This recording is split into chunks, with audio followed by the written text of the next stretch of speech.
your body needs nutrients for every system of the body to work properly. It's not really about being underweight. It's about everything, right? Your cardiovascular system, your respiratory system, your nervous system, your immune system. Every system requires, a bunch of different essential nutrients. And whatever you're the lowest in, whatever you've got the least of compared to what your body would ideally want, is your weakest link in the chain, or is one of them.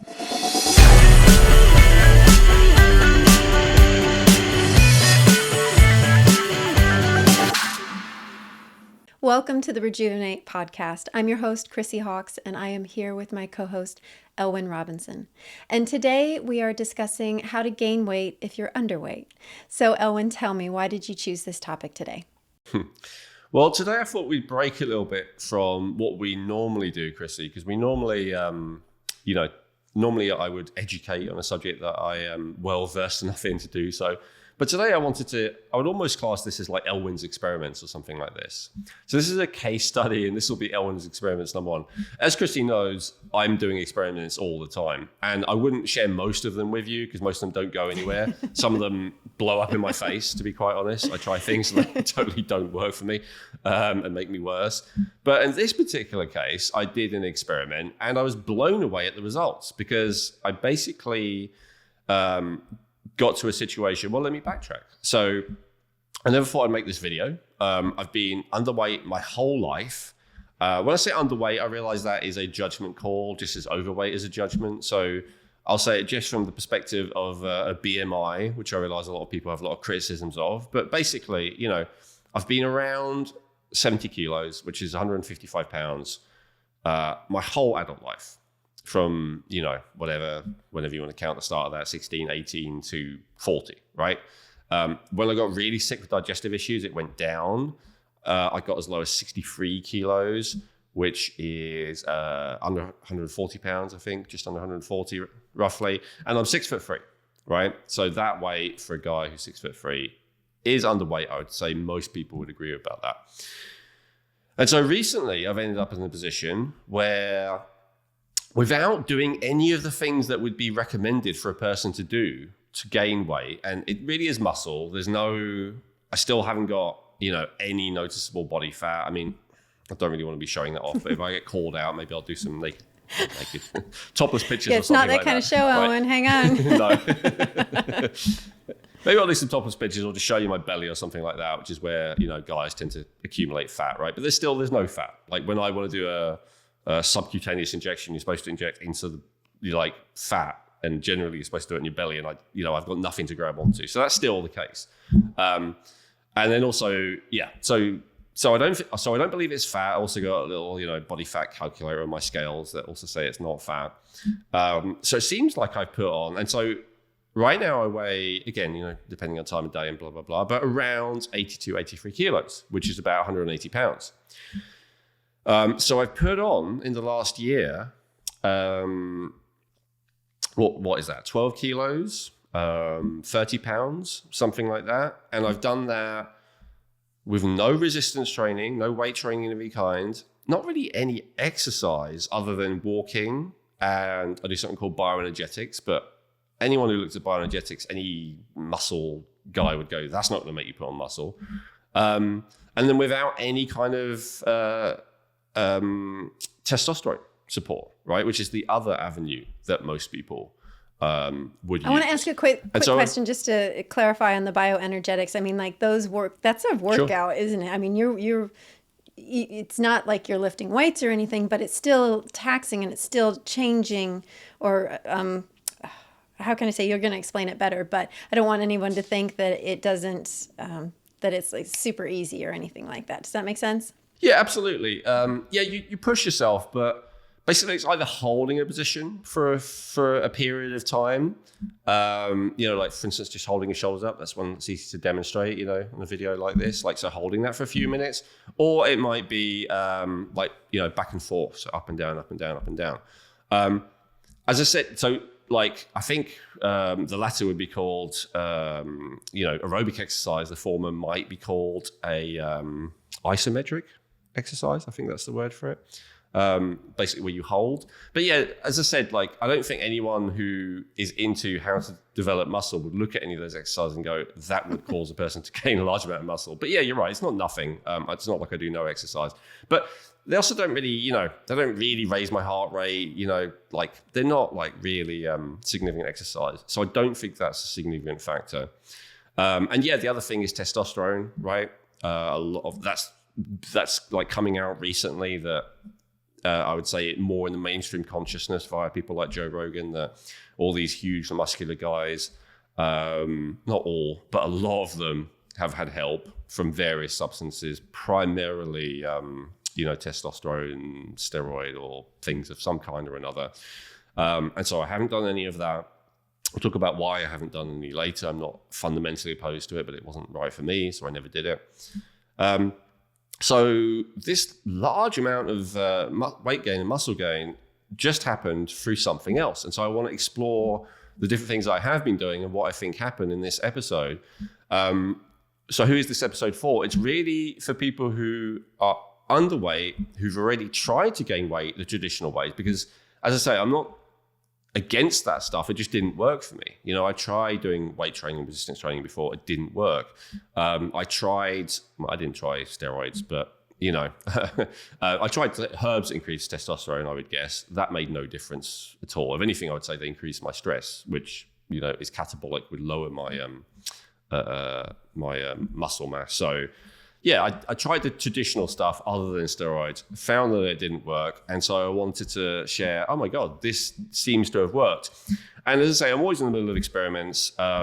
It's perhaps a bit early to say this, but these are results I've had now for 4 or 5 months, something like that. So this is not like an aberration, like it came on and quickly came off again. I don't know how long it will last. Perhaps it will come off again. But I think it won't if I keep doing what I'm doing. So that's why I wanted to share. Now, again, of course, this is not a video for guys who want to be super muscular. I'm not that. Don't claim to be that. That's not what this is about. This is for those, what I think they call them hard gainers, which is especially true for tall guys, and possibly for women as well, right? There'll definitely be some women who are underweight who've struggled to put on weight. Although generally, this is more of a guy thing, I would say. But maybe that's a stereotype. I don't know.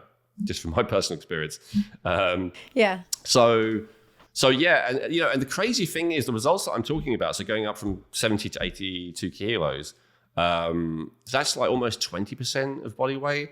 Those are the kind of results, like in a year, those are the kind of results I think that are hard to get even if you are taking steroids, unless you take like ridiculously high amounts, or even if you are, doing really intensive training. So that's what's interesting about it. It's not like I got some results doing, not doing any of the traditional stuff. It's like I got major results. So most of the experts in the area of that, they would say it's not possible to gain more than like 10 pounds a year, something like that. So I'm sure it's not all muscle, but as I say, the majority of it is not fat. Yeah. So it's still like, it's an anomaly. And I'm not here to present, this is my final conclusion. This is how any guy who's underweight can gain weight. This is just sharing my experience. Because in the process of sharing what I've been doing, I think I'll be, sharing about some interesting things that a lot of people aren't aware of. So, enlighten us, Elwin. How did you make this happen? How were you able to, gain this weight from where you were? Well, the third one I think is extremely counterintuitive. The second one is perhaps more obvious, but still bears expanding upon. And the third one will be like my wild card, which you might have heard of from me, but otherwise you probably never heard of. So the first one is optimizing my level of thyroid hormone. The reason why that's counterintuitive is because usually when people take thyroid hormone, they lose weight, because one of the most classic symptoms of being hypothyroid, not producing enough of your own thyroid, is being overweight.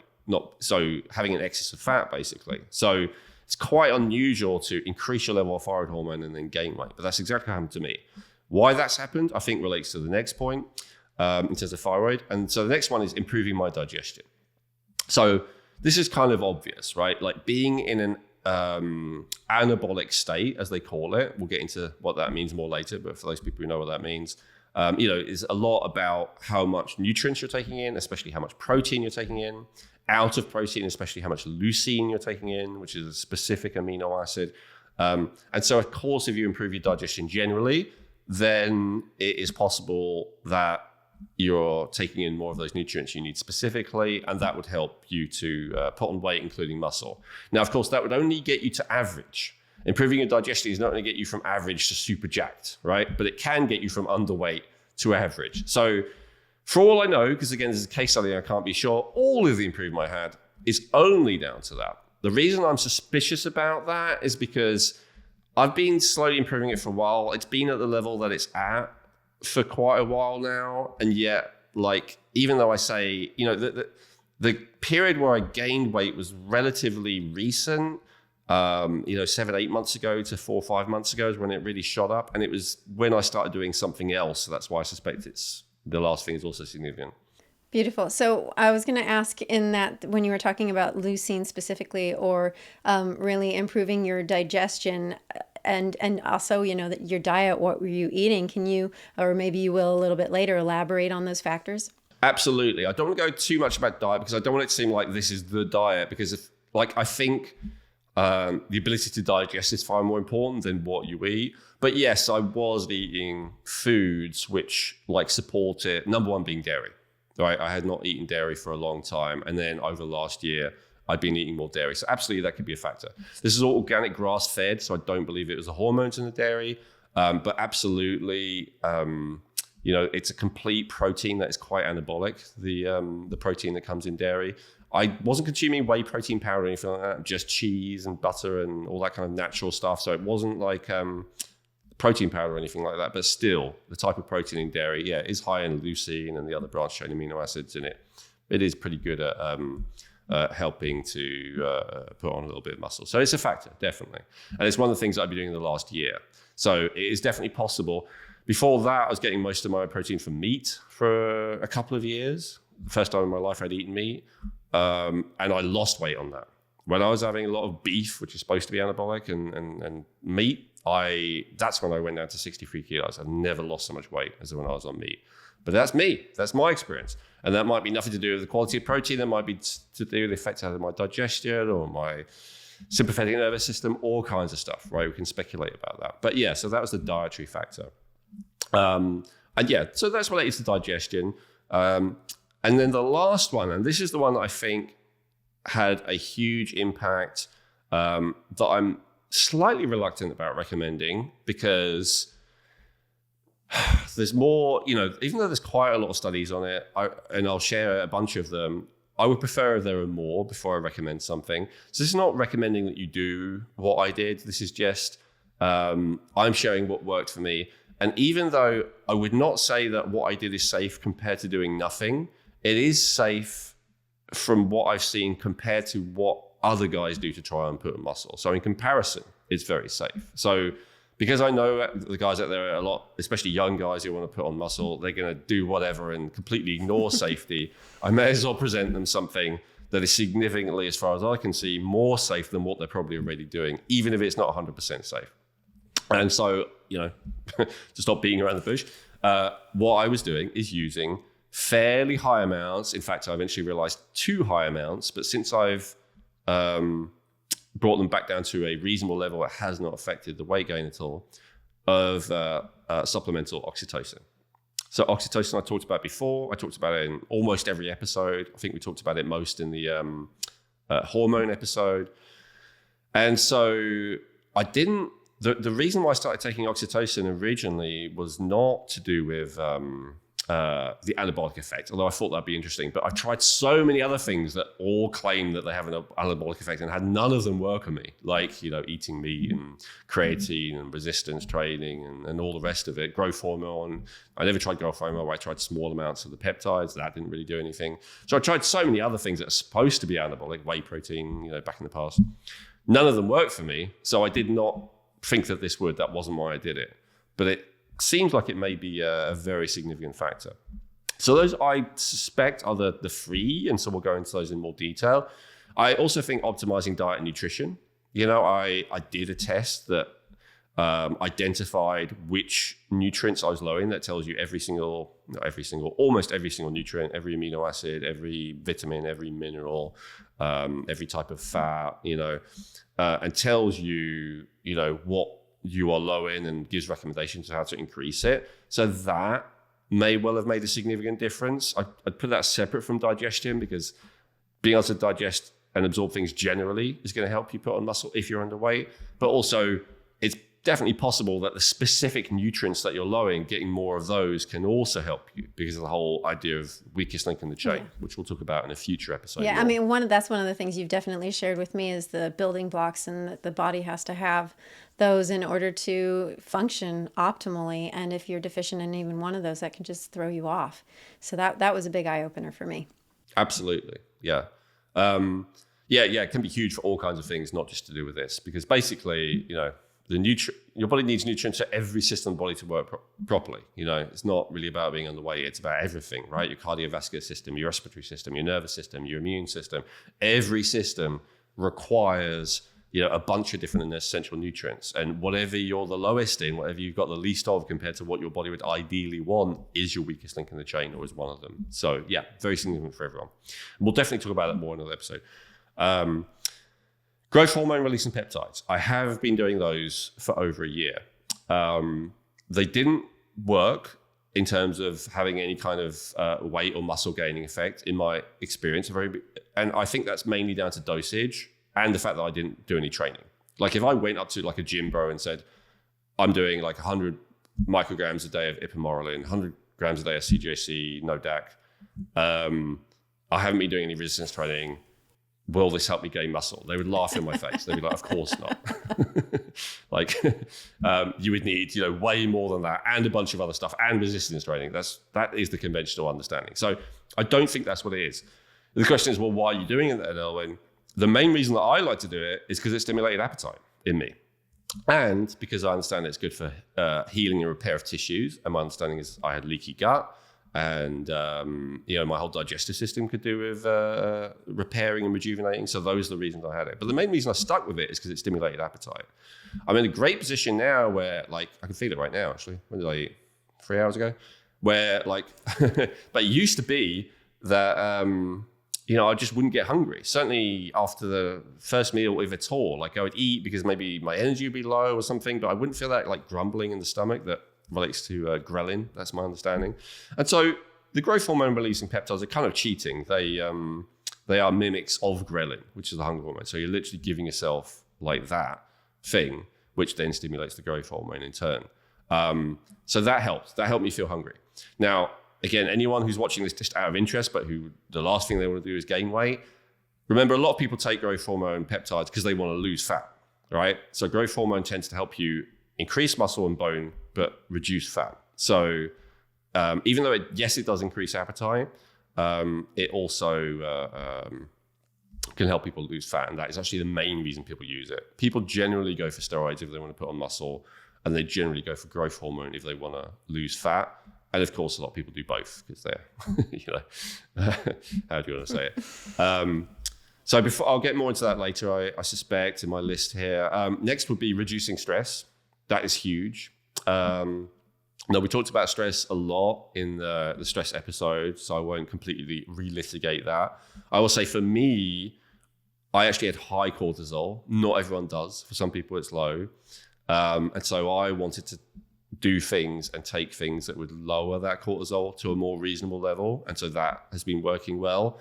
Also it's not just about doing and taking things. It's also about addressing some of the trauma stuck in your body. And so that's where I talked about the bioenergetics, and I did a bunch of other stuff as well over the years and over the last year, which I shared before in the stress episode and other places.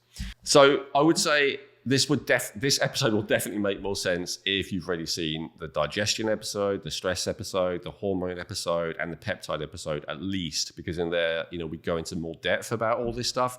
And this one, I'm really going to be just sharing my personal experience as much as possible, because I hope it's interesting to you, rather than, explaining everything from scratch. Otherwise it'd be a 10-hour episode. Yeah, probably.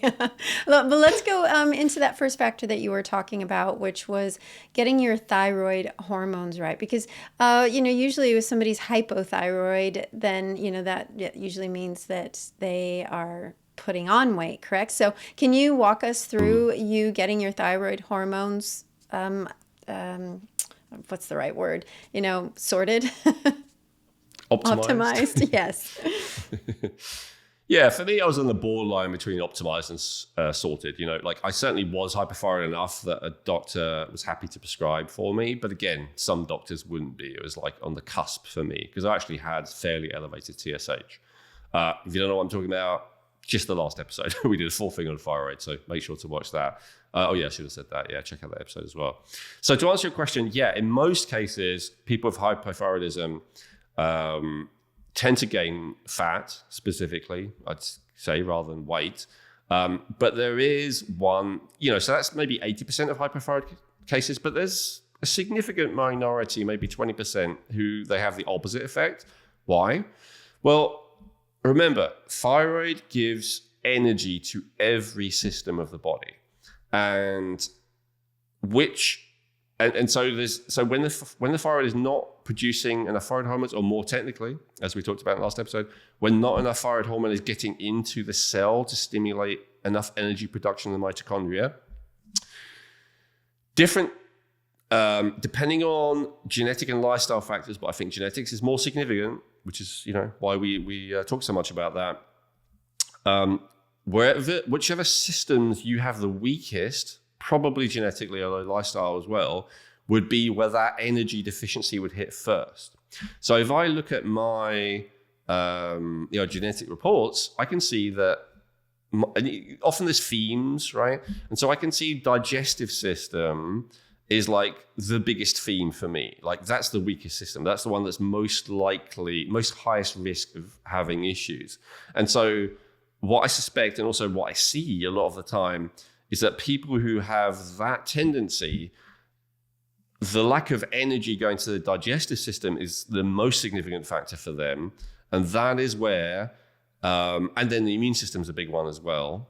And especially if you have a crossover, if they have a lack, if the immune system is already a little bit not optimal genetically, and the digestive system is a little bit not optimal genetically, and then they have hypothyroid, so not enough energy is getting to all the systems, including those, then they start to have digestive issues, maybe not enough stomach acid, maybe too much, maybe not enough bile, maybe not enough bile flow.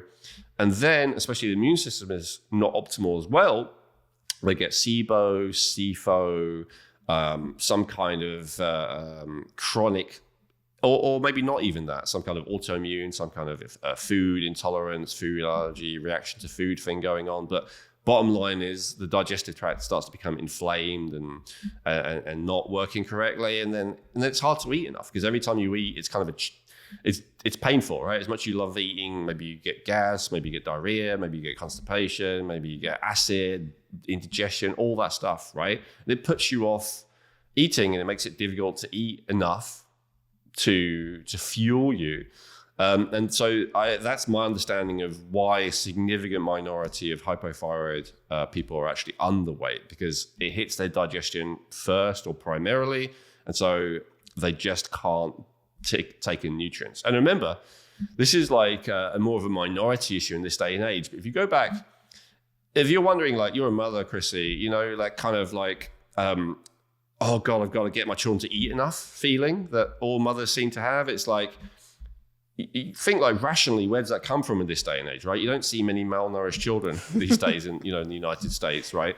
Well, maybe malnourished to certain nutrients, but certainly not, like emaciated, wasting away, right? And yet we feel like there's a real possibility. And we feel that way because we've been programmed to feel that way, because throughout most of history, it was a real possibility, right? People all the time would be malnourished, would be emaciated, would not eat enough for various reasons, and that would kill them, right? So this has been a real issue throughout most of our history. It's just not such a big thing at the moment. No, I think we have it the opposite way now, don't we? We have people that are overweight, but absolutely malnourished because they're deficient in so much. They're just eating, the nutrition isn't there. Yeah, they're malnourished in micronutrients and well-nourished in macronutrients in some sense. And you could even say that, they're malnourished of amino acids often, right? They're not getting through. They're just basically having a lot of sugar and fat, which is dysregulating their system and making it really hard to be an optimal weight. It's a big issue, of course. We talked about that in the weight gain episode. I won't go into all that. Let me go back to thyroid. So in my case, my cortisol was high, right? And I think this is another significant factor, talking about why it goes one way or the other. I talked about how the kind of alternative medical practitioner, when they do the cortisol test, the way they tend to think of it that I've seen is like, when you first become chronically stressed, the cortisol is high, and then eventually, if you don't address it, the cortisol goes low. I said I'm not so sure about that. First of all, because I've seen a bunch of different people's genetic results. And second of all, just from experience, like, I'm sure my cortisol has been high for decades. It's still high, For all I know, it would have carried on being high for decades. So if I hadn't have, done a major intervention on it. So I think that's another one. If you have that genetic tendency for the cortisol to go high, cortisol is a catabolic hormone. Whereas, other hormones, to be honest, including thyroid, are actually anabolic hormones. They build up. And of course, there are some that are more, obviously anabolic, like testosterone and growth hormone, and other ones that we're going to get into in a second. I've got a whole section on that. We'll get into that next. But basically, high cortisol, which you don't necessarily have, even if you're highly stressed, right? A lot of highly stressed people have low cortisol, but if you have high cortisol, that is a major catabolic hormone. And so that could be a reason why. Wonderful. I'm going to ask one quick question, but you're going to lead into it because I definitely want you to explain the difference between catabolic and anabolic. But also I want to just check in here as well because you and I personally have talked a little bit about oxytocin and its interplay with cortisol a little bit too, correct? That they... you can explain it. Well, that cortisol is one of the major catabolic hormones, and that oxytocin is one of the major not focused on anabolic hormones, right? So yeah, that leads back to that. But we'll get into oxytocin afterwards. Wonderful. So let me explain anabolism, catabolism. So I looked up, I have an intuitional understanding of what that means, like you probably do, Krissy, but I thought, let me look up a dictionary definition. So dictionary definition, literally synthesis of complex molecules. That's anabolic. Breakdown of complex molecules. That's catabolic. All right, so there we go. That's dictionary definition. The layperson's definition, I would say anabolic means to build up. Catabolic means to break down. Both are essential processes in the body. So catabolic, for instance, relates to detoxification, right? There are cells that need to be broken down and got rid of and recycled because, for various reasons, including that they would start to mutate and potentially kill you if that was not done. So the catabolic process is not bad, even though, like a bodybuilder, sport type, something that, sometimes they act like catabolism is the enemy. And I guess it is the enemy of their goals, but it's an essential life process.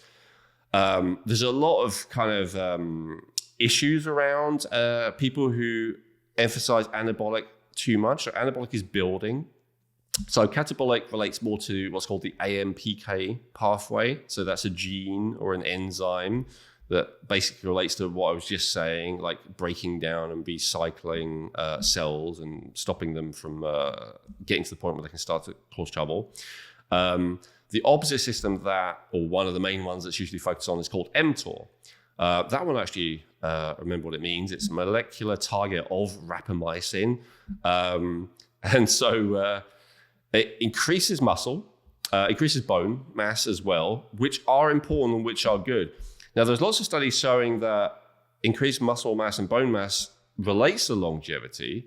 But there are also lots of studies saying that increasing mTOR actually reduces longevity. And I think it's for the reason that I just said, that too much anabolism, not enough catabolism, there's not enough breaking down cells that need to be broken down.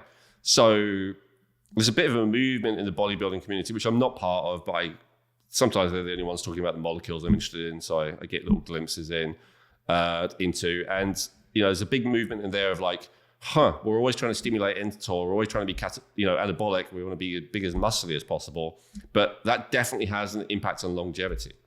You don't see many bodybuilders living to 80 or 90 or whatever. So and the studies have shown that people who express more AMPK, people who are more catabolic, live longer. Now that flies in the face of the idea. It's obviously high levels of cortisol don't necessarily correlate with increased lifespan. So obviously it's a bit more complicated than that. If you have high cortisol, but you have high insulin resistance, then you're going to tend to put on more weight and put on fat and not get the benefits of that AMPK. It's complicated, but everything being equal, it can be an issue to stimulate too much anabolism. I guess that's the point. We briefly touched on it with cortisol and oxytocin. Can you go over a list of the hormones that are anabolic and catabolic? Yes, because there are definitely more than we talked about. So just to be more specific about anabolic as well. So even though it's about your body's ability to create complex molecules, what that often really gets down to is protein. So like if you take testosterone, if you take steroids, for instance, the classic thing, what is it that makes you put on so much muscle? It's only and simply that your body is better at uptaking protein. That's it. There's not some other magic thing about it, right? So it's important to understand that. That's all it's about. It's your ability to uptake and utilize these amino acids. That's what it's really all about. That process is regulated by hormones. So anabolic substances, we talked about a bunch of these already. Testosterone is one, estrogen is another. Testosterone tends to lead to more muscle and to some degree bone. Estrogen is the opposite. It is fat specific, and in fact is bone leaching. So estrogen generally is the enemy, certainly of men, but even of women. A high estrogen compared to progesterone is not good. This is like the old idea that estrogen supplementation on its own was somehow going to help women. This has been thoroughly disproven.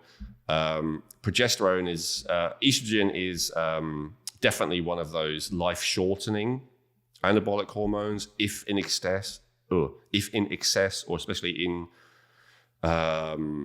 balance to other hormones like progesterone specifically for women. So estrogen also gives women like womanly traits, feminine traits, and it's necessary for getting pregnant and having babies and all the rest of it. So again, it's not bad. And in fact, even for men, it's been shown to have some useful functions, but it's just generally, it becomes excessive in relation to other hormones over time as people get older, and that can often be an issue. However, don't be messing around with hormones unless you know what you're doing with a qualified medical professional, but I'm just explaining. Growth hormone and IGF-1, which is intimately related to growth hormone, again, tend to be more about muscle and bone mass rather than fat. Insulin is an anabolic hormone because it helps to transport sugar, but also proteins into the cells, into the muscles. So that's definitely anabolic. And then, as we talked about already, we gave it away earlier, oxytocin. And oxytocin is an interesting one because it's in the same category as testosterone and growth hormone, in that it is pro-muscle and bone and anti-fat. And so it's something that should be of a special interest for women. It is generally more interesting to women because whereas most guys are like, most guys watching this might be like, why don't I just take testosterone? And that's a fair question, right? We'll talk about why I didn't when we get to it later. But for women, they don't want to take testosterone because testosterone has what are called androgenic effects. So that's male traits, right? So we're talking about, beard growth and a bunch of stuff that women are not interested in, deep voice, all that stuff. I don't think I want that 5 o'clock shadow. I'm good. So if you're not interested in that, which most women aren't, and then growth hormone doesn't have those issues. It has a little bit, like people who take a large amount of it get kind of squarer jaws, which often like women don't want. But generally, it's not androgenic. It has a lot less of those issues, so women have often preferred growth hormone. But with growth hormone, it has those, how do we say? I don't think we could say the C word, but that uncontrolled growth issue, which we're all concerned about, that we don't want to have happen to us, and which, also estrogen can create. So especially large amounts of growth hormone, like enough growth hormone to have a significant effect, has that side effect. So it seems that oxytocin, while having a lot of those benefits of growth hormone, doesn't have that downside to it. Doesn't have that tendency towards uncontrolled growth like growth hormone does. So again, not saying it's completely side effect free, but I hope you can see now that compared to alternatives, compared to testosterone, which has its own issues, even for men, right? Which are well known, right? One of them being that excess testosterone gets turned into estrogen. So then you've got the estrogen problem again. And that's very common with guys on steroids. They over-estrogenize themselves, they over-prolactin themselves. They create a lot of issues. So again, not saying that oxytocin is better than testosterone. I'm just kind of weighing them up. For men, testosterone may be better. Okay, so and catabolic substances include glucogen, which is similar to insulin, but has the opposite effect of increasing the sugar in the blood, whereas insulin reduces it as it transports it to the cells. Adrenaline, noradrenaline, cortisol. So basically, most of the stress chemicals, except for dopamine, are all catabolic. And cytokines as well, which most people have heard of in the last couple of years because of their relation to inflammation and the immune system. So yeah, they're part of the immune system, and those are all catabolic as well. So I wanted to connect this as well to the episode that we did on stress, because as we talked about in the stress episode, there's three modes of the sympathetic nervous system. There's three modes of the nervous system, not two, right? So it's not only about sympathetic or parasympathetic. We talked about how actually there's three modes. There's the sympathetic state, which is the fight or flight kind of active stress state. There's the dorsal state, which is the kind of shut down, depressed, not engaged type of stress state. And then there is the ventral vagal state, which is the social, functional, like optimal, non-stress state. And so in terms of how they connect to this is my speculation, but I would say the sympathetic state is catabolic.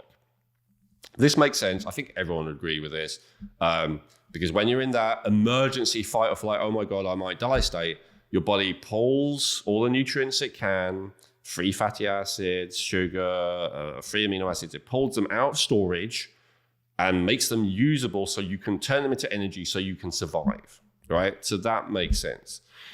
Now you may say, well, Elwin, if that's the case, then why are so many people who are chronically stressed gaining weight? And so that's why I think that that's related to the dorsal vagal state. My understanding is the dorsal vagal state is related to the anabolic state, but the bad anabolic state, the one where you put on fat as opposed to muscle and bone mass. So that relates to things like estrogen that we talked about, rather than the good one. And then the ventral vagal state, I would say, is the good anabolic state, where you have a decent amount of muscle and bone mass, but without having large amounts of fat, which have been shown to be the most optimal for longevity. So long as you're not overstimulating mTOR, like we talked about, so long as you're not going crazy with animalism, it's the best possible state in terms of longevity and also quality of life, and looking good. Let's face it, we all care about that to some degree. So generally for that as well. There's a bit of, a thing in terms of, is it better to live a year as a sheep or a day as a lion kind of thing with this, right? Like technically, if you're in a highly catabolic, not with cortisol, but if you're in that highly AMPK state, which, there are certain health gurus who talk about that, like basically like high levels of fat being like your primary calorie source and all the rest of it, lower levels of sugar and protein, mainly to reduce insulin, because that's like the other quote unquote bad, but not really, but kind of bad anabolic hormone that is often the people who are longest lived. That's a controversial perspective, but I see that a lot, and I think it's gaining a lot of traction. That will become more and more mainstream. But then there's that thing of like, how does it feel to have low muscle mass, to not be getting much protein, to not be getting much carbohydrate? Like, it doesn't feel great, A lot of people give up eventually because they find it so unpleasant. So that's a bit of a choice, right? I just want to say all this at this stage. I was planning to say this at some point, but I didn't know when. One thing that I've kind of learned over the last, especially say 3 years, although really my whole life, is how little is absolutely sure about human biochemistry versus how much they, whether it's your health guru or your medical doctor or your scientist, whatever, usually pretends that all of this is like settled science. And yet how much of it is not really? How much of it is conjecture and guessing and looking at things based on, what happens if you give stuff to mice, and because mice live way less long. So, it's much easier to do a longevity test on a mouse, which might take a few months, rather than a human, which might take 80 years, so much of it is not settled. Right, in so many areas, and anyone who goes around acting like things definitely are, like last episode we talked about the thyroid one. As I said, the reason I have quite a lot of confidence in that one is because it's it was going on for over 100 years. Like millions and millions and millions and millions of people were getting that. They still are, millions still are, but especially back then, like not the majority, but I don't know.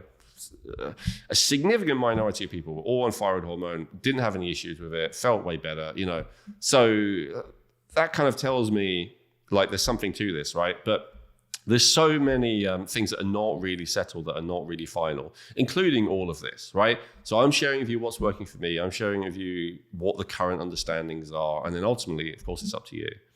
Yeah, in fact, as we talked about in the last episode, sex hormones and cortisol are made from the same thing.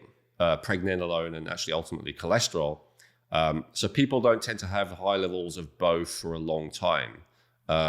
So meaning, when someone is like really high in cortisol, they tend to get depleted of, the hormones they need, like testosterone and progesterone, and vice versa. You tend not to have someone who's really high in like testosterone for men or progesterone for women who have like really high cortisol as well. I actually managed it. I managed to have very high, overly high levels of cortisol and overly high levels of testosterone at the same time. Maybe that's because I was supplementing stuff like precursors or something. Although I didn't have a direct precursor. I don't know how I managed that. But yeah, usually that's not sustainable. I'm sure it wasn't for me either. And then a person will flip into either being one or the other. And of course, the body prioritizes survival over reproduction in the moment in most cases. And so it will prioritize creating the cortisol over the anabolic hormones like testosterone. Great. I want to go back to when you started talking about the thyroid hormone or hormones. Can you, go into detail? Are those anabolic or catabolic? Yeah, so good question. They are basically both. That's the simple answer, and the answer that an endocrinologist would give you as well. So I was saying that in my case, being in a state of depleted thyroid left me in a high cortisol state. I think I explained that more fully before, but basically, if you don't have enough proper energy, cellular energy, which enough thyroid is required in order to have enough cellular energy, then you go to your backup system, which is your adrenal energy, right? That's the simple answer. So that's what was going on for me. Now, eventually that adrenal energy can also run out, and then you're in that dorsal vagal state. That's when you're depressed and don't really want to get out of bed and need stimulants to get through the day and all the rest of it. So that's like the third option, which I have been in before. I've absolutely been in that dorsal vagal state, but not enough that I ever put on fat for whatever reason, and not for very long. But for some people, they live there for decades, and then that also sucks. That's a different thing.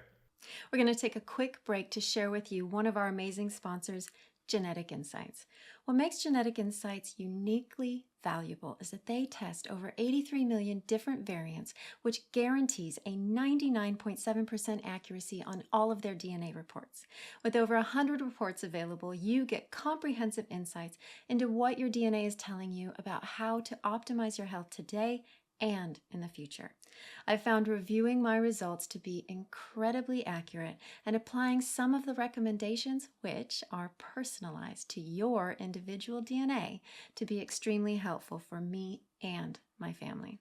I also loved how easy it was to upload my raw DNA data that I already had from previously using Ancestry.com, because Genetic Insights supports uploading raw data from all major platforms.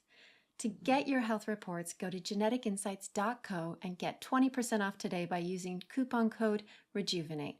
Remember that supporting our sponsors supports our podcast, which allows us to keep sharing this important information with you free of cost.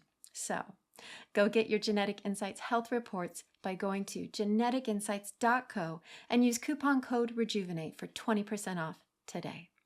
So by optimizing your thyroid hormones, is that how you were able to help fix your digestion, or part of it at least? Yes, I would say it's a significant part. It's actually the main reason, along with pain, as I shared another one, but it was digestive pain that mainly bothered me. It was the main reason why I ended up taking thyroid hormones, because I know people are resistant to doing it, including me. You feel like you're going to be dependent on something. You want to try all the natural methods first. And I realized, we haven't released it yet at the time recording, but I realized, looking back on the episode, I realized some people could be critical of me not talking enough about natural methods. And if there's demand for it, we'll definitely do something about that as well at some point. But yeah, I would say for me, that was necessary and was like a huge factor. But I'll talk about some of the other stuff I did as well. So first of all, only eating foods that agree with me. I mean, I know that sounds obvious to some people, but a lot of people are eating foods based on if this or that person said it's good, or this or that study said it's good, right? As opposed to if it actually agrees with them in their physical body. So that's a certain type of person, a certain kind of personality type that I am, that, you know, will tend to listen more to like intellectualization rather than like the body's own signals. But that's something that I had to unlearn. Now, that's not to say it's not wrong to like read books about, you know, what foods are good for you and all the rest of it, or watch YouTube videos. That's all great. Because it can give you inspiration, right? Oh, I could try that, or I could do this.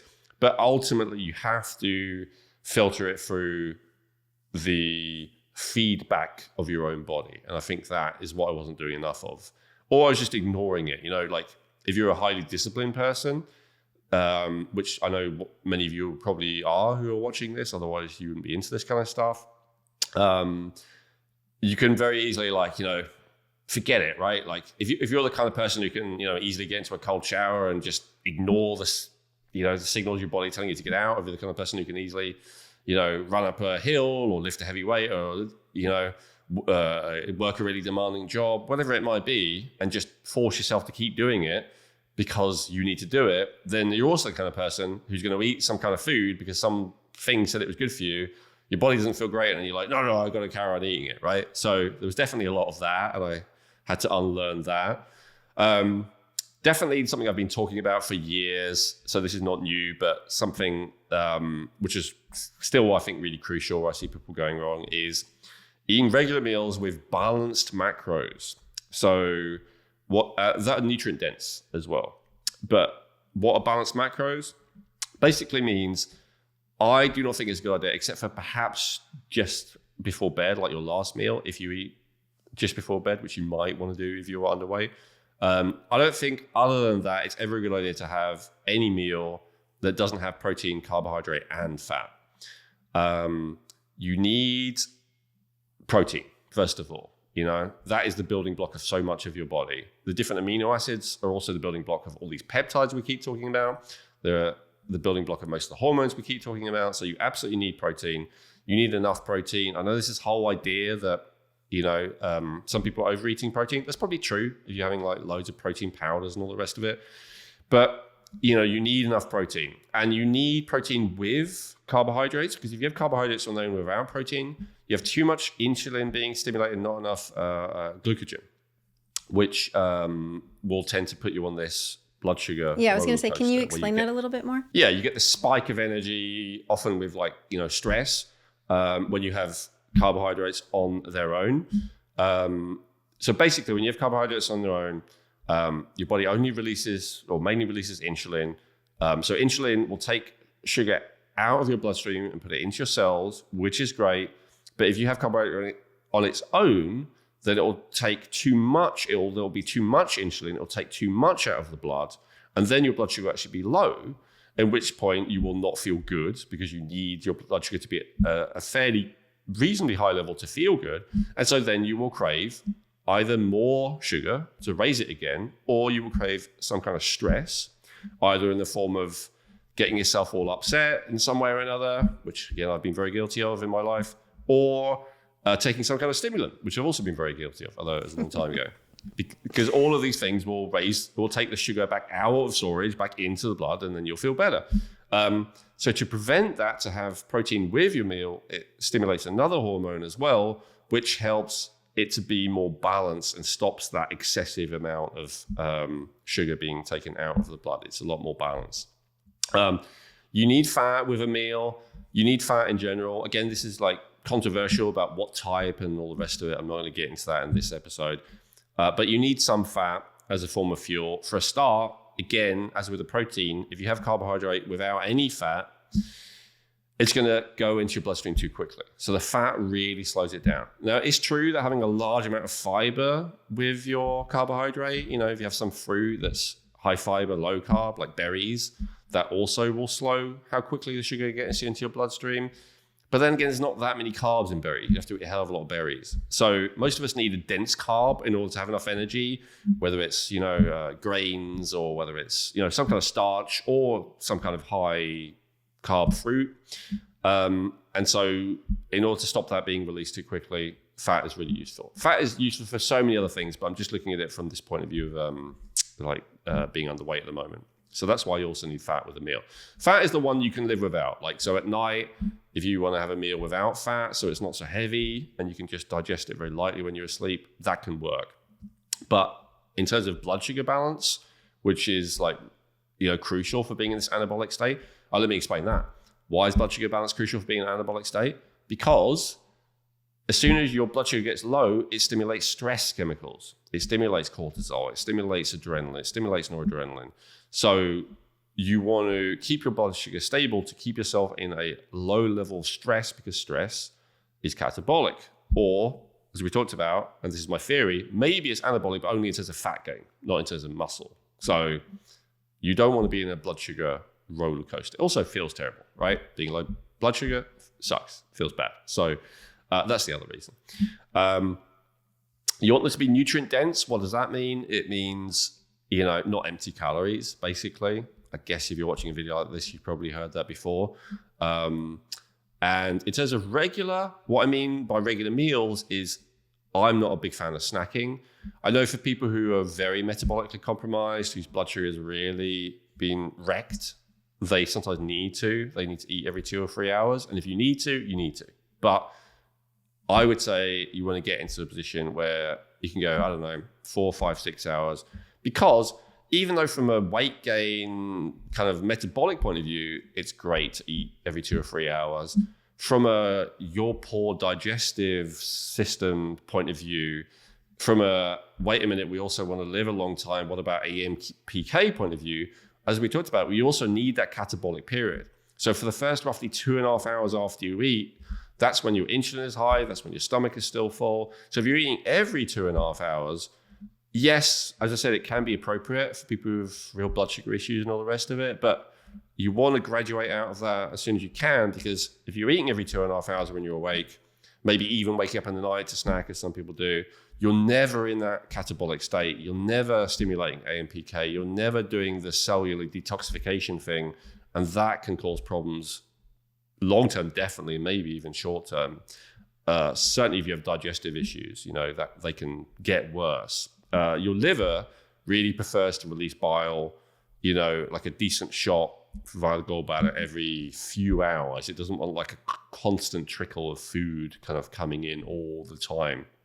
And people who specialize in liver health and all the rest of it, they always say, don't snack, eat, periodically, eat meals. So yeah, I know that flies a little bit in the face of, again, the advice that you're given if you're underweight, right? Just if you're underweight, eat as much as possible, as often as possible. I would say maybe if you're in a certain position, but ideally don't do that as soon as you can get away with not doing that.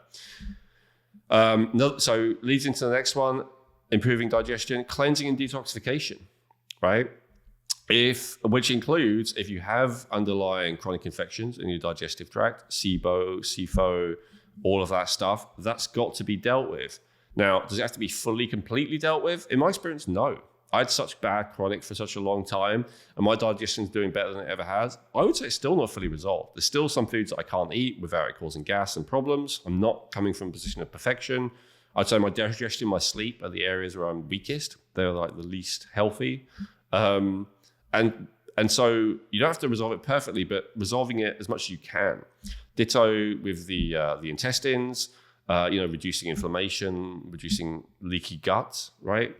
The liver, making sure that your stomach is producing an appropriate amount of stomach acid, and making sure that your liver is producing and releasing an appropriate amount of bile.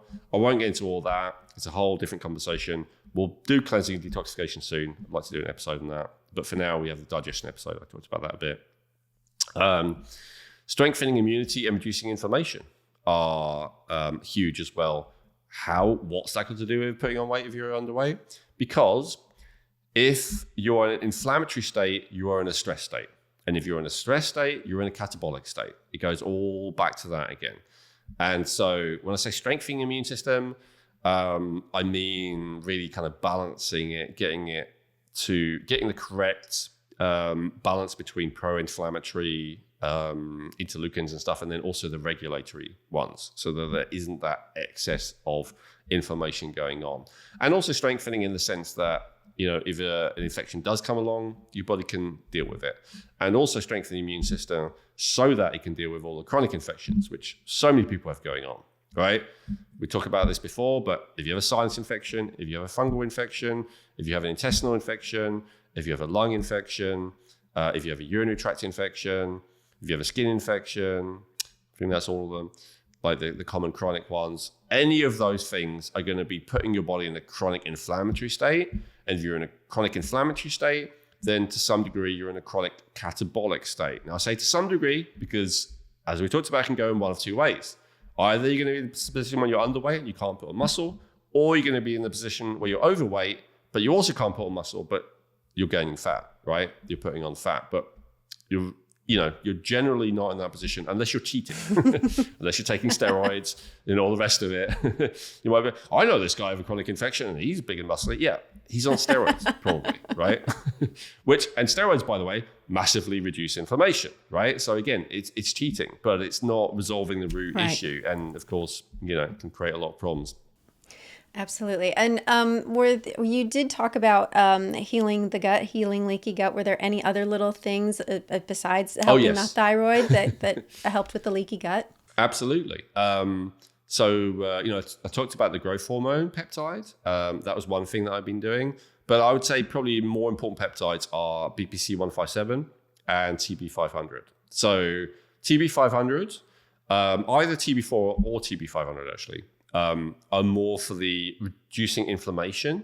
And then the BP157 is specifically for healing. In fact, it's naturally produced in the stomach. What's it called? Body protective compound. I think that's what it stands for, BPC. So it's literally for healing. It's the stuff that's so miraculous that, the athletes that have an injury that would normally take 6 weeks to heal, they're saying it heals them in a week, that kind of stuff. So if it can do that for an injury, can it do that for your gut? Right. Absolutely.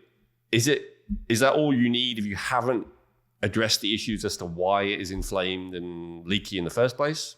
No, right? But it will still help to some degree, but it might feel like kind of throwing money away a little bit if you're not dealing with the root issue, but it'll still help.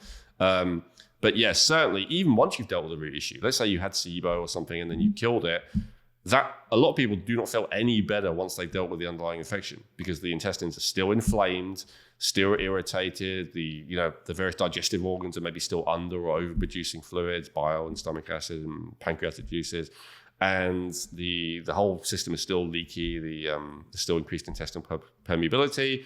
So all the damage that initial infection caused all has to be resolved as well.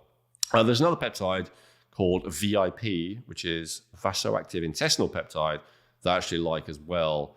But they say with that one, that's one that you really only want to take once you've really resolved all the other issues. You can take BPC 157 through the whole experience while you're trying to heal, but you want to take VIP once you've done all the other stuff.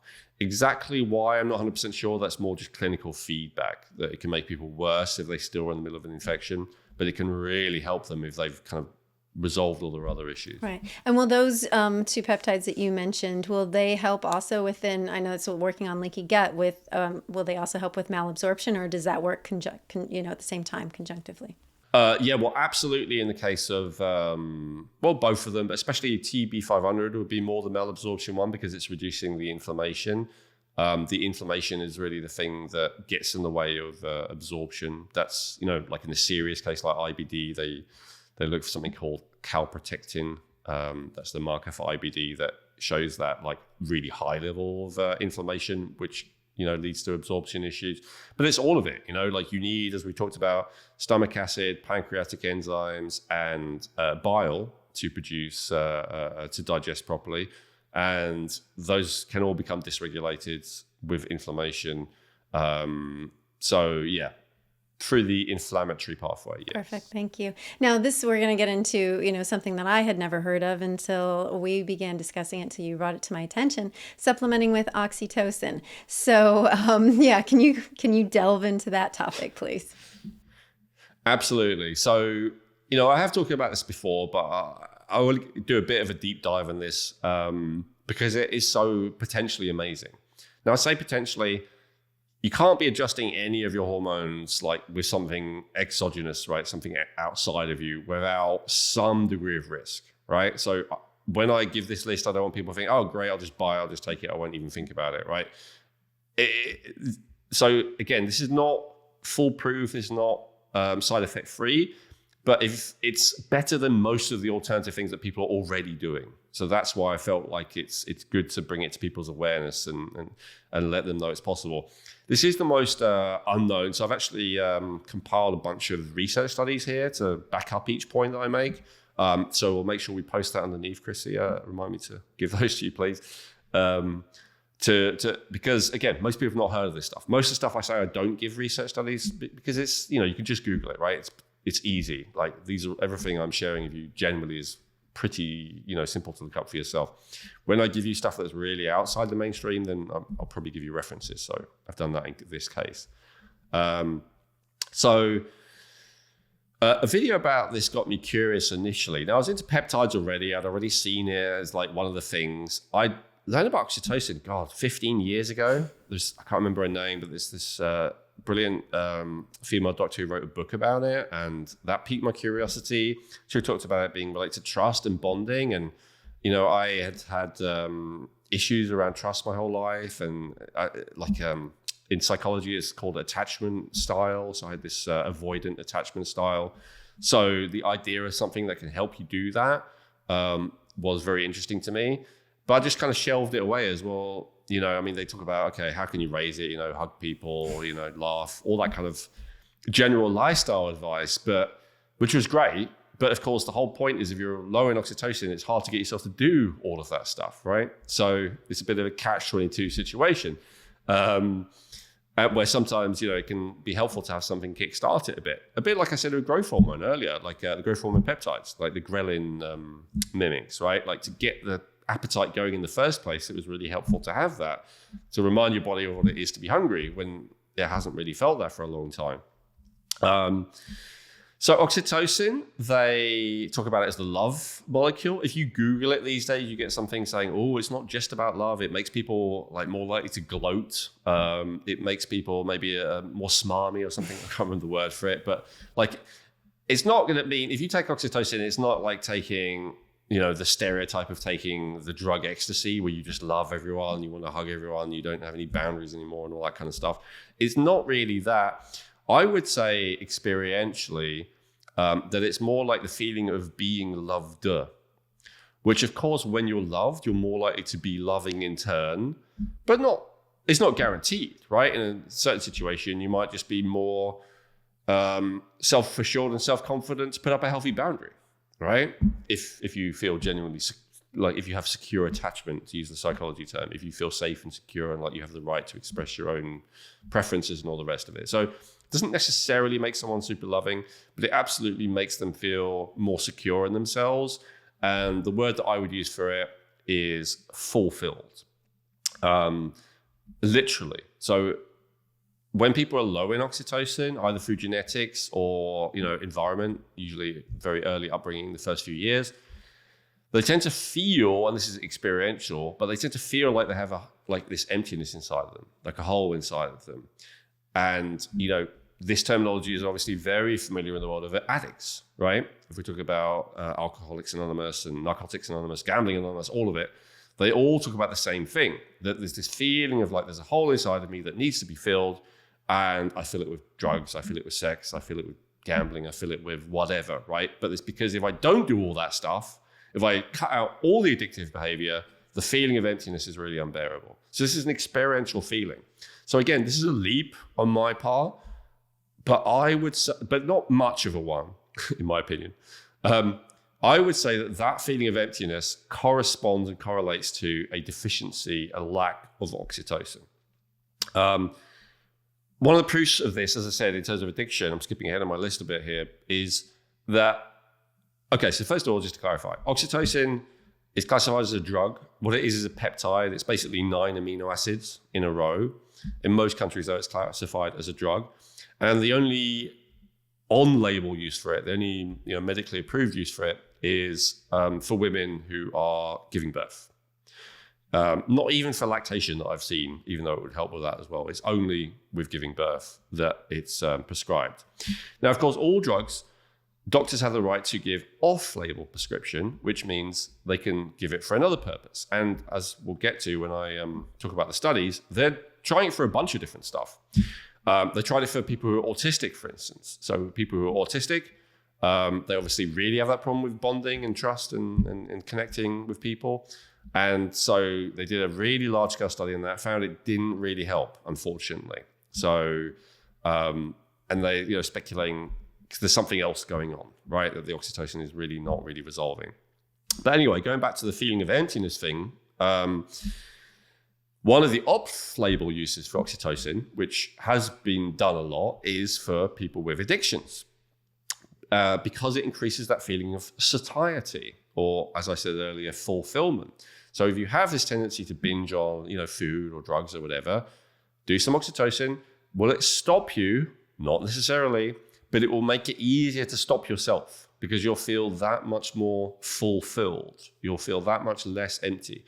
I say it won't necessarily stop you because, of course, especially if you have a chemical addiction to something like alcohol or heroin, it's still hard to not go for that, although oxytocin will make it a little bit easier. And of course, if you have a neuronal pathway addiction, let's say it's something like gambling or sex, like if your brain is really, really used to going down that neuronal pathway to get its fix, that's not easy to break either. So I'm not saying it's a miracle cure, but it helps, or it can help. That's what the research shows. So the main people I see using it are bodybuilders and biohackers. Bodybuilders, because it's highly, highly anabolic, as we talked about earlier. So the video that first piqued my curiosity about it, I didn't quite finish that, talked about oxytocin being the most anabolic compound of all. And they compared it to something called trenbolone, which is the most steroidy of all the steroids. It's the one that, the people who are the most committed to steroid use would use. And they found that, and of course, they give all these things to livestock as well to artificially make them grow bigger to get more money out of them. And they found that cattle being given trenbolone, their oxytocin levels were up several hundred times. I think that's what the figure was. We'll get the research study on that one. And I was like, And they were speculating that the reason why trenbolone is so anabolic compared to many other steroids is that mechanism, because it also raises oxytocin. Because as much as with like drugs, pharmaceutical drugs, they try and make them only have one mechanism of action, so it's easy to control, often they don't, right? Which is why they also have side effects. So one of the side effects of this, other than increasing testosterone, it appeared was also raising oxytocin. And then, so people started experimenting, bodybuilders started experiment with using oxytocin and finding that it was actually very effective in some cases. I just saw like a popular guru the other day talking about how he was using it on leg day or something like that, and using it before leg day, and how like it was way easier to do stiff sets and you didn't get tired anyway as quickly and all the rest of it. It also has a vascularizing function to it, which bodybuilders love. They love their pumps, right? So it has that kind of effect of increasing blood flow to the extremities, including also to the muscles. So That's probably another reason why they like it as well. And then biohackers is like the slang term given to people who are just basically trying to optimize everything, often because they want to reach high levels of productivity in one way or another. And so they're the other ones that are into it as well. So would I recommend this? As I said, like, even though I see bodybuilders using it, it's not the first thing they're going to use, right? So I'd say if you're a man and your testosterone is low, I would go for that first. For all the, people who are watching this going, why would you do oxytocin? All these guys have low testosterone. Okay. Check your testosterone. Check your total testosterone. Check your free testosterone. If either are low, look at optimizing that first. Does that necessarily mean taking testosterone? No. Of course, there's loads of things you can do to improve your testosterone. Maybe we'll do another video of that at some point. But there's a lot of them already out there compared to oxytocin, where there's very little. But, like sleeping well and all of that stuff, right? All the stuff you've heard before. Exercise itself, right? Resistance training will raise testosterone. There's loads of things that will raise testosterone. So look at raising testosterone first, by all means. If your cortisol is not too high, that's another factor, right? The thing that might make me tip over into being more inclined to try oxytocin is if your cortisol is high. However, increasing testosterone will also reduce cortisol, right? Cortisol as a catabolic hormone is antagonistic to both testosterone and oxytocin. So still, I would not, again, I suspect that mostly men will be interested in following my advice on this one. If they do, again, remember it's only a case study. So I'd say in that case, definitely look at testosterone first. Hell, if you're a woman, I would also look at testosterone. Even though women want less testosterone than men, often, especially as you get older, 40s, 50s, etc., you can feel better having a little bit of testosterone. So I'm not discounting testosterone. This is something in addition. So the reason why, again, remember I said at the start, this is a case study, not like general advice. So for me, my testosterone is already high. My total testosterone was actually above the reference range, but my SHBG was also high, the sex hormone binding globulin, which is not necessarily a bad thing from the research I've done. And so therefore my free testosterone was high, but not crazy high, like top third, something like that. So when you're at that level, increasing testosterone isn't really the thing. And so when I looked at it, it seemed like, and I remember despite having that high testosterone, my cortisol was still high. So that testosterone wasn't enough to counteract the cortisol. So I'm like, what else can I do to lower that cortisol and increase anabolism? And also just feel good, be more, have less emptiness feeling inside and all the stuff we talked about before and stuff we'll talk about in a minute. And so that's why I thought I would try it. Now, what I will say with oxytocin, in my experience, be careful on dosages. I'm not going to tell anyone how much to take because I'm not a doctor. I believe it's illegal for me to do so. So I cannot give you specific amounts. But what I will say is some of the companies that you buy from, one that I bought from, which is now defunct, they went out of business, I think, because of regulatory pressure, but they did excellent quality materials. Again, I'm not going to recommend the amount, but I will tell you the amount that they gave me there was 300 micrograms per spray, intranasal spray, which is 180 IU. That's too much. And most of the sprays you see out there are significantly less. And I was having that like willy-nilly, like, oh, one here, one there. Don't do that. You can absolutely overdose on oxytocin like you can on any hormone. It's safer than overdosing on thyroid, from my understanding, or overdosing on testosterone. It's probably less safe than overdosing on melatonin. It can cause hypertension.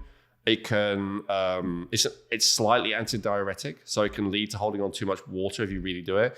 When I looked at it, I could only see that happening with pregnant women who are on IVs of the stuff. So probably not likely to happen to you, but still. So I would say be moderate. And again, I won't define that for you, but I'll give you a clue. We'll give you a bunch of research links. We'll talk about that next. Look at what those people were being given and how long they were taking it for. And then look at the safety and side effects and go, if it was all right for them, maybe it's all right for me. And then go to a medical doctor and ask them if that would be all right for you and have them prescribe it for you. That would be the way that I would recommend doing it. Okay. Good advice. So good advice. So, but that's why I went down that path. That's why I thought, okay, my testosterone's already high. It's not helping. Stress seems to be the major issue for me. I know that's ultimately caused by the fact that my thyroid hormone has been so low for so long, which I'm now getting up. But let me also try the oxytocin as well, as I know that that is low. And so that's why I did it. I overdid it. Then I dialed it back to a more reasonable level. Didn't seem to make me lose any muscle mass to dial it back, a month ago now. So I was overdoing it really for no reason. This is what I can tell. So having a moderate amount with doctor supervision may be great. So studies, I'll just zip through these and then we'll give the links so people can look through them properly. So encourages growth of lean muscle mass. We've already talked about that, but I'll give you a study for that. Reduces LDL cholesterol. So that's good, right? That's generally considered by everyone, even the contrarians. That's not a good cholesterol. Some people argue with that. Actually, there's a few people who argue with it and say it's not such a bad thing. But even if it's not a bad thing, it's often a sign of a problem. Just like high cholesterol may not be a bad thing, but it's a sign of a problem.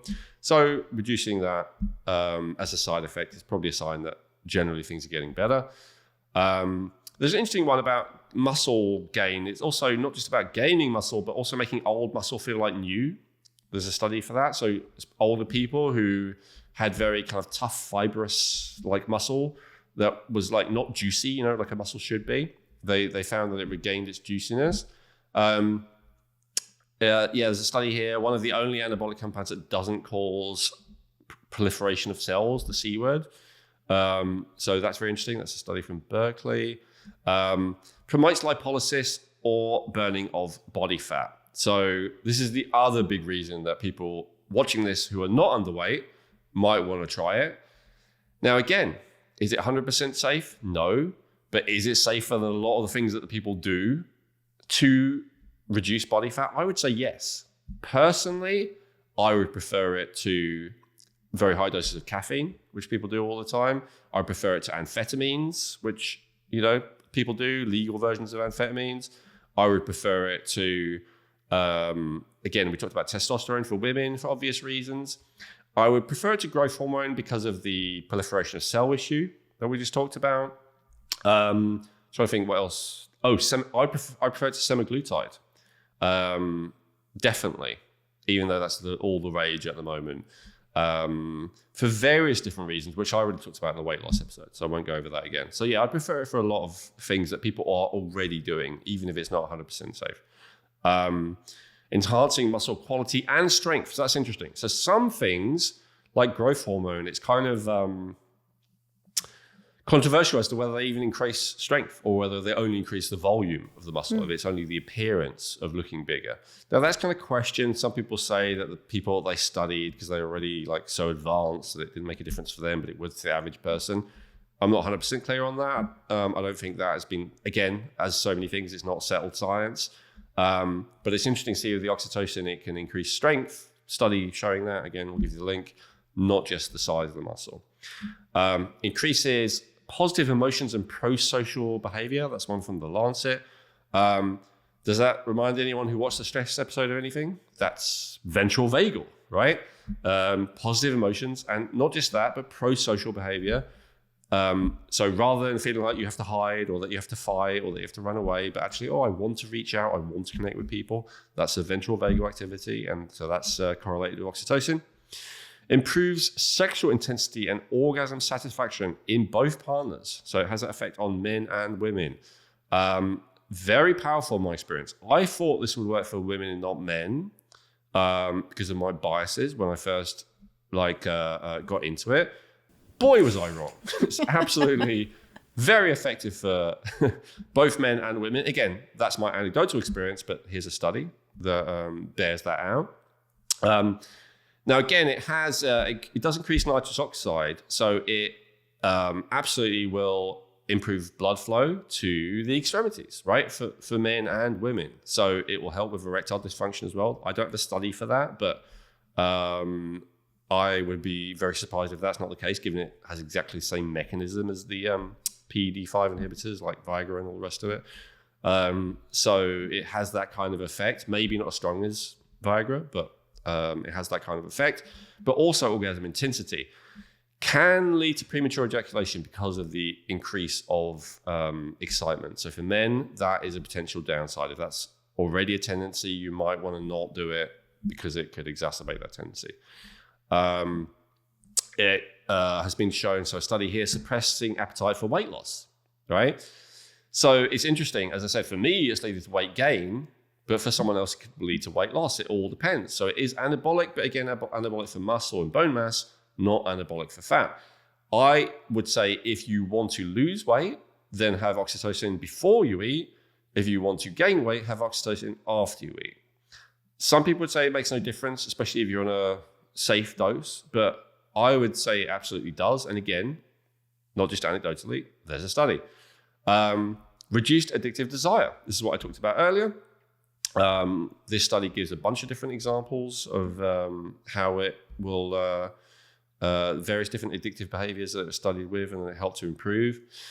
Reducing pain. This is interesting as well. I actually only found this out when I was doing research for this episode, because that has 100% been my experience, but I hadn't heard anyone talk about it, which is why I didn't include it in the chronic pain episode as a thing that definitely worked for that, although I said it would work indirectly by reducing stress. Turns out there is research that shows it helps for that as well.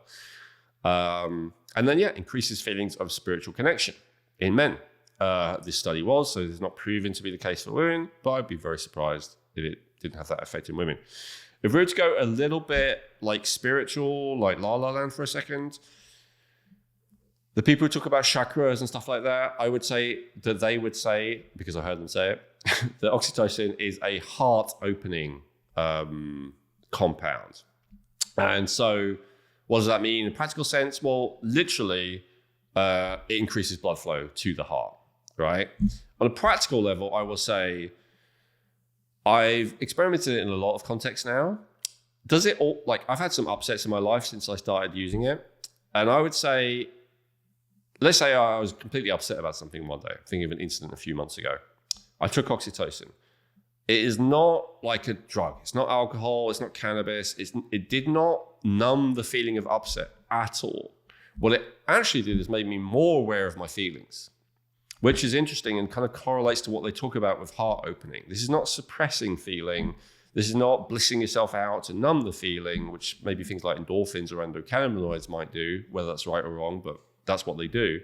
This is helping you really fully feel the feeling and be aware of it and be present to it.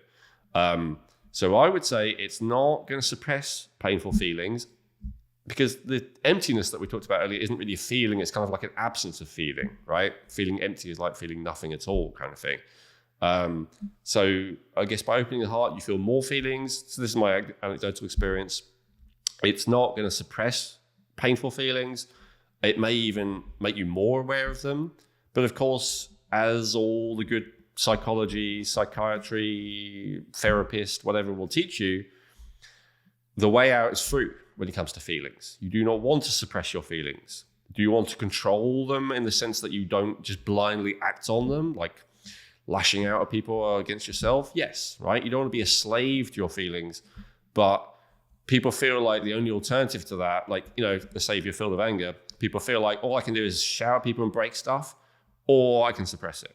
And so this is like the third option. No, neither of those. Just feel it, you know? And so oxytocin will help with that. Well, it would make sense with this, where you were saying it's more filling you up and giving you that feeling of feeling loved, that in that space, you are more apt to be able to deal with those feelings, correct? Absolutely, yeah. Because of course, even if you are surrounded by people who love you, doesn't mean nothing's ever going to upset you, right? Things are going to go wrong.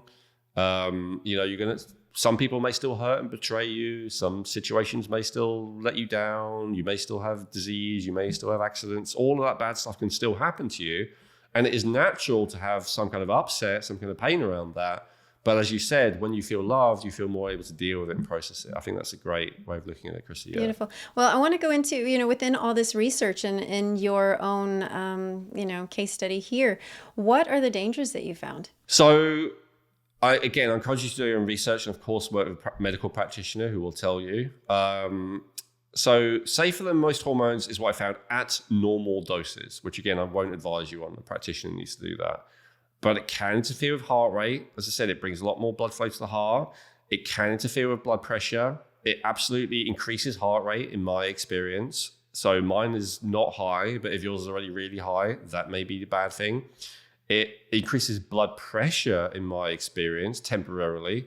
So if you're already hypertensive, you already have high blood pressure, that could be a bad thing. So it messes with it. It messes with your cardiovascular system temporarily. If your cardiovascular system is already on a knife edge, then that could be a very good reason why your practitioner would say this is not for you. And so you have to, accept that. As I said, it's mildly antidiuretics. So if you already have a tendency to hold a lot of water, if you're already taking diuretics, then this is going to make things worse or fight against that impact, right? And of course, with anything, there's always a chance of some kind of an allergic type reaction, right? Some people have extreme reactions. So that's possible with any food, any compound, anything. So that's possible as well. Those are the main things that I found. I don't have an issue with those things. So that's probably why I was able to get away with having way too much and not having any significant side effects at all. But if you do, you could, and there may be other things I don't know about. So please do your own research. Are you aware of any way that you could test your oxytocin levels? That's a good question. A simple answer is no. From what I've seen, I mean, obviously they do test it because how else would they do all these studies? But this is something that's usually only done in the research thing. I have not seen anyone who will do it privately. And I've not even come across anyone who's been given oxytocin by a doctor, like on a clinical basis as opposed to a research basis, who tests it. So it seems like it's just not done. I think part of the reason for that is because it is cleared out of your system really quickly. When you take it, I think after a couple of hours, it's done. Now, of course, the effects of it, having had it there, continue for quite a while. But basically, yeah, it's one of those things. There's a lot of things that, for instance, I don't believe, and I haven't researched this as thoroughly, I don't believe they ever test for serotonin to all the people they give SSRIs to. Even though you'd think that would be an obvious thing, test to see if you need more serotonin, test to see if you're getting too much serotonin. They never do it. So it's the case of this as well. Again, I don't know if that's a failure of the system as much as that it's really difficult and expensive to do. And also, as I said, probably pointless. I think if they did it, they would probably do it via a metabolite. But I think because, like they do with serotonin, but I think because hardly anyone is taking this, they have not bothered working it out yet. So yeah, and even though this is something that's been around a while, it's safe, it naturally exists in your own body, you're definitely a little bit more out in the world of I don't know, compared to other things like taking testosterone or even growth hormone, where it's definitely easy to test. Beautiful. Well, you've covered, the three factors that really helped you on your way for this, but was there anything else that you did as well? Yeah, I think I talked about it, but I'll just sum up. So replenished all my nutrients, right? Tested what was low in, took enough of them to get it back up. And then prioritized eating regularly, meals, we talked about that. Growth hormone peptide, I was using that. The reason why I don't think it's a significant factor is because, first of all, it didn't make any difference for a while before I started with oxytocin. Second of all, the amount I was on, my understanding is the growth hormone peptides, the amount I was having, 100 microgram of each a day, is nowhere near as powerful as even 1 IU of growth hormone. And most of the people who are looking to, like a Hollywood actor trying to bulk up for a role or something, they would have at least 2 to 3 IUs and often, way more, even like 8 to 10 IUs. So the amount I was on was so little. Secondarily, I tested my IGF-1, which kind of shows if you've been overdoing it with the growth hormone. It was actually on the low end of the scale. So given that, I do not think it was a significant factor. But I took that and CBD, and I think if they were a significant factor, it wasn't so much in their anabolic effect as in their appetite stimulating effect. Both CBD and the growth hormone peptides, which again are ghrelin mimics, ghrelin being the hunger hormone, definitely can stimulate appetite. And so I think if they had an impact, it was through that mechanism. Would you classify both the CBD and the growth hormone peptides together in similar ways? To be honest, only through that mechanism. Right, okay. So they work quite differently in most other ways. The CB, the cannabinoid receptors. That's a good question. But they both stimulate hunger, and they also, it's not just the subjective experience of hunger. They stimulate peristalsis, so they stimulate stomach acid production. They stimulate the bile production and movement. They stimulate the undulating experience of the intestines as a result. So they actually get stuff moving. Basically. Very helpful. And so only in that sense do I classify them together. And of course, I had a tendency to cause constipation, which most hypothyroid people do. And so for me, to get stuff moving, to get the, to make space, basically, and to stimulate the appetite was huge. I would say detoxifying the high levels of lead and mycotoxins, both of which I, had lab tested for, was significant. We'll talk about that more when we do a detox episode, but when you have high levels of very strong poisons like leads or like mycotoxins, that interferes with every system in the body, and including can cause hypothyroid, can cause everything, like potentially. And this is by mainstream medical, like it messes with every system in the body. So I think if I had done everything else I just said and completely ignored that, it might not have worked, because that still would have been putting me into a catabolic state, just to go back, right? If your body, think about it logically, like let's say, if you literally just drank a poison, right? Like you're a Rasputin and someone slipped some arsenic in your drink or something. Do you think you'd be in a high stress state or a low stress state?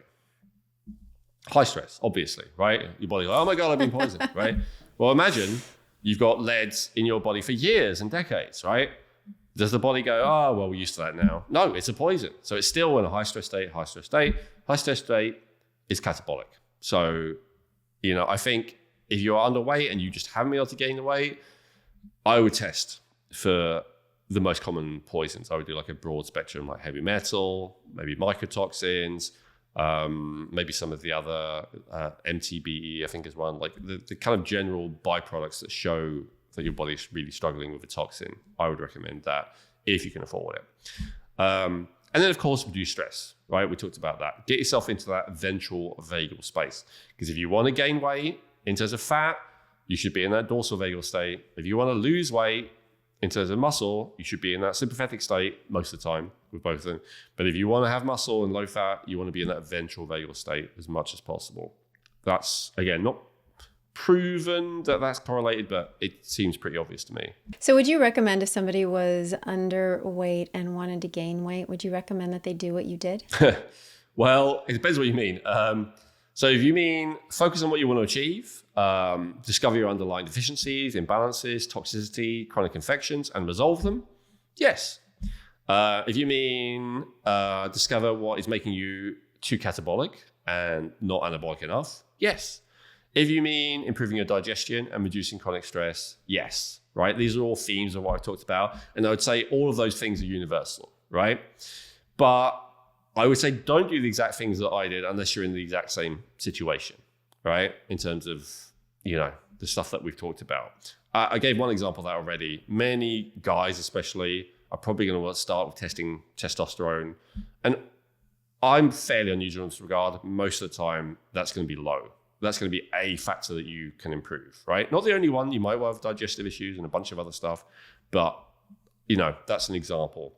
So I would say, like, the episodes we've already done, I would refer to. I would say watch the hormone episode, find out how to test and optimize your hormones.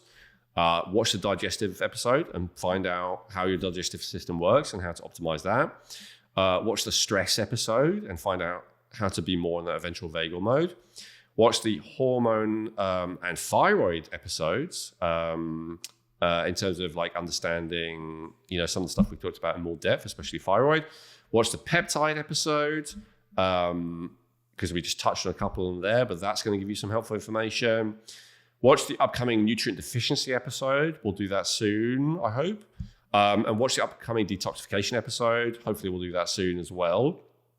And then, if it's right for you, speak to your optimization doctor about whether oxytocin might work for you. But don't forget about the other stuff. If you're a woman, don't forget about balancing progesterone and estrogen. If you're a man, don't forget about balancing testosterone and estrogen and prolactin and all that good stuff. Well, I mean, this seems like a very multifaceted, multi-pronged approach. I just want to ask you, if somebody's just beginning and they don't know where to start, where would you recommend would be the first place or the first thing that they would look at or the first thing they would do?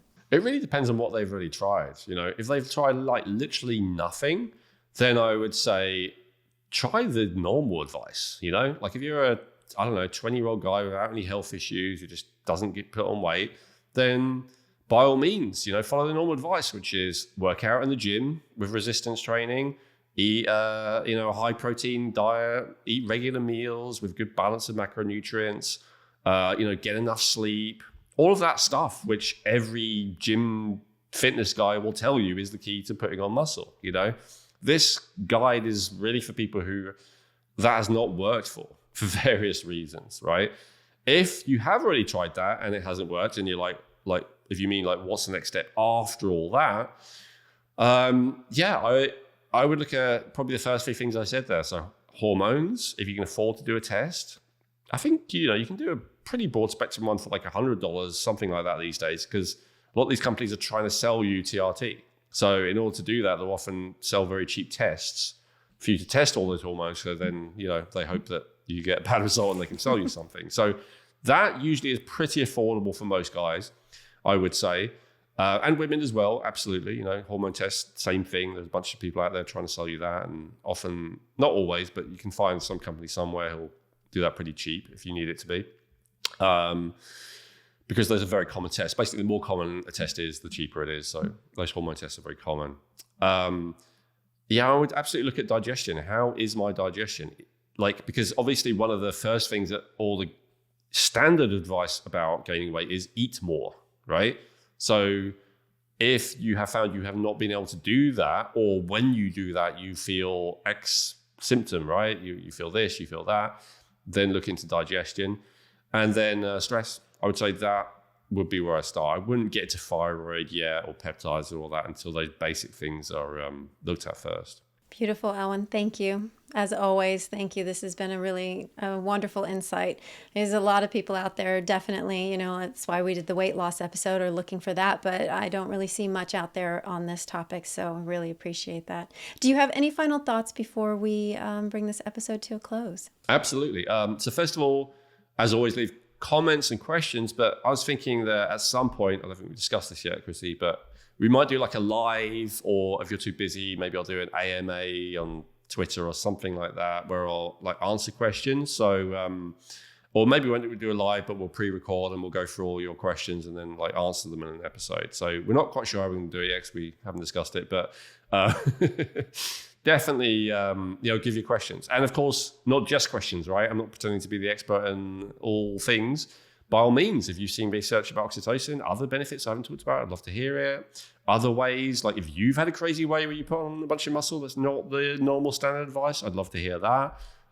Just share your experience. We'd love to hear it. Wonderful. Well, thank you all for joining us today. It's been our pleasure. And remember to hit the subscribe button and hit the bell icon so that you can join us for future episodes. And we will see you next time. I hope you enjoyed that episode. And if you did, I want to tell you about a way that you can support the podcast while also getting great deals on high quality supplements that Elwin and I personally use, and that's Feel Younger. What I love about Feel Younger is that they have great quality products with minimal fillers at a very affordable price. You can call their customer support team 20 hours a day, 7 days a week, and in my experience, they're very helpful and friendly. And the thing I love most of all is the amazing descriptions that Elwin has written about each product category on that topic. And each product has so much education on it that I've actually learned more from reading the descriptions than I have from a lot of articles. So to support the podcast, please use Feel Younger for all your supplement needs. And to let them know we sent you, use promo code REJUVENATEME for 20% off your first order at feelyounger.net. That's 20% off your first order using promo code REJUVENATEME at feelyounger.net.